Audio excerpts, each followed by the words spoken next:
So China made headlines once again by putting a PLA commander involved in the Galwan clash as the torchbearer for Olympics. The true face of the CCP has now been exposed. An investigative Australian newspaper has now claimed what India had been saying for the longest time, that China's losses in the Galwan Valley clash in 2020 were much higher than reported, with many soldiers drowning while crossing a fast-flowing river in darkness. Now, the report also said that it showed the extreme lengths that Beijing has gone to silence discussion about this battle. That's the latest that's coming in as far as the Galwan truth is concerned. This is something that India had said for the longest time, and now these stunning revelations being made as part of an investigative report that has been put out as well. Our foreign affairs editor and my colleague Maha Siddiqui now joining us on the broadcast. Maha, good morning. Nothing new here. This is exactly what India had been saying for the longest time, but now more details emerging of the lengths that Beijing actually took to try and silence the entire issue, and specifically the number of casualties.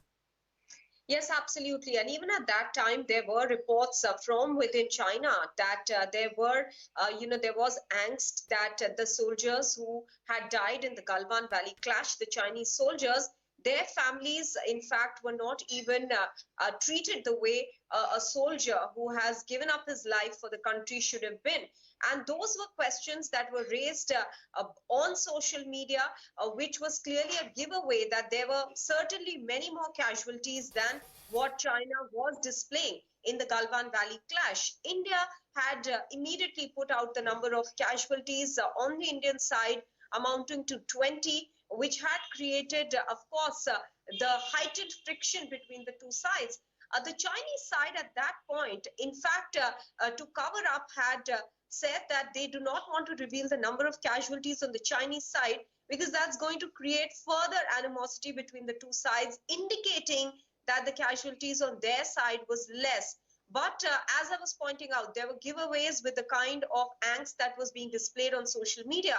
But suddenly all that went off. And yes, there was an attempt to at least get all those statements off social media so that the people in China and worldwide, especially India, do not get to know of the exact casualties.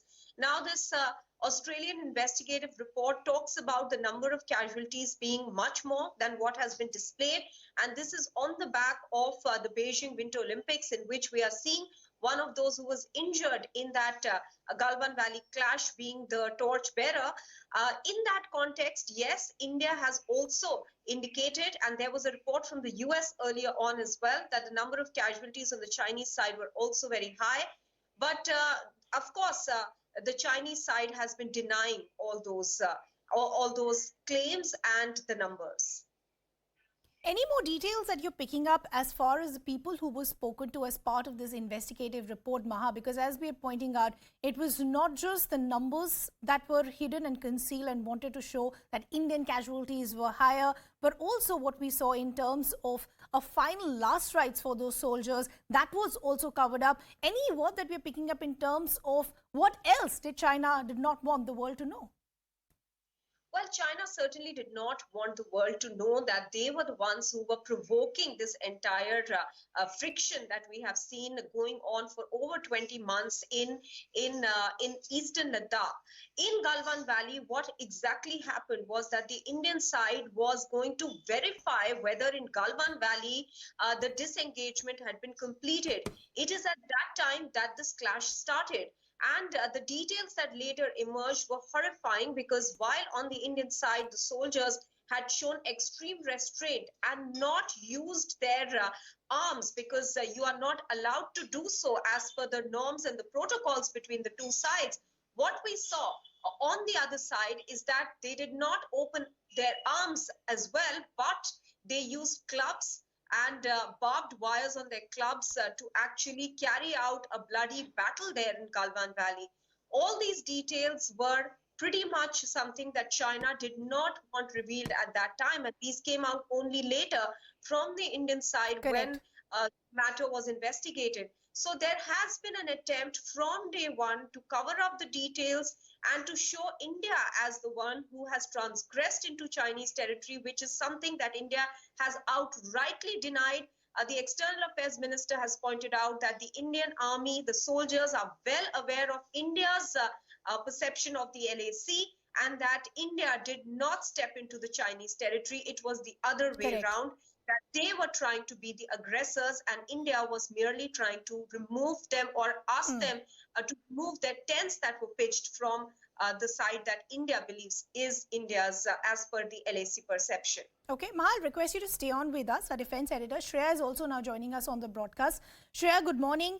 As I was discussing with Maha, this was one of the deadliest clashes that we'd seen between India and China. And as Maha was again rightly pointing out, it was moreover a hand-to-hand combat, stones, barbed wires, etc. that were used. But I want to understand from you, geographically, this entire area, there is a fast-flowing river, and that was the worry that many soldiers would have either jumped or drowned in it. And exactly what the investigative report now saying, it had taken China months to even acknowledge that they had at least about 4 to 5 casualties. But with how things stand now with this report, any more of the details that you're picking up?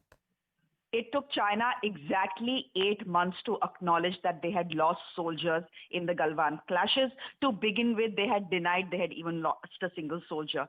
You asked Maha, about the investigation and who were the people who have been spoken to. There is no one who has been spoken to. This investigation is based on, data that has been collected by web researchers, a group of web researchers who look through social media very closely. They are called web researchers. They've gone through social media of the Chinese, especially Weibo, and from there they have managed to cull out a figure that Ridhima they have put out. What they are saying is that at least 38 Chinese soldiers on the day of the Galwan clashes had died because of drowning. The numbers could be much more. If you do remember, the Indian Army on record, General Y.K. Joshi, who till recently was the Northern Army commander, had in an interview to me told me that there were at least, as far as the Chinese are concerned, the casualty and the fatalities were at least double the number of the Indians. So India had lost 20 soldiers, including Colonel Santosh Babu, in those deadly clashes. And the Indian Army does believe till date that more than 40 Chinese soldiers were killed. And why do they believe so? They believe so because there are observational posts. You see helicopters arrive to take back, bodies, or they arrive to take back injured soldiers. There are observation posts that are counting the number of people being taken in stretchers. So based on this human intelligence and technical intelligence, the Indian side had concluded that the Chinese had lost at least 40 soldiers in the Galwan clashes. But as you've rightly pointed out, and this investigation points out, that it took China 8 months to acknowledge that anyone had actually died in those clashes. They have come up with a figure of 4. But it's not like it's only the Indian side saying that 40 soldiers, PLA soldiers were killed, or this Australian investigation, which is an independent investigation, is saying that at least 38 soldiers were killed. Even within China, you had at least 2 journalists who were silenced, who had raised questions about the number of casualties and fatalities in the Galwan Valley clashes. One was arrested, the other was fired from his job. So there are people in Chinese, if anyone who tracks Chinese social media will tell you that there were people who were raising questions on the figures that the Chinese were giving out. There was But the kind of anger against the censorship that Chinese we've as well. seen, we were not expecting these voices to really come out, Shreya. But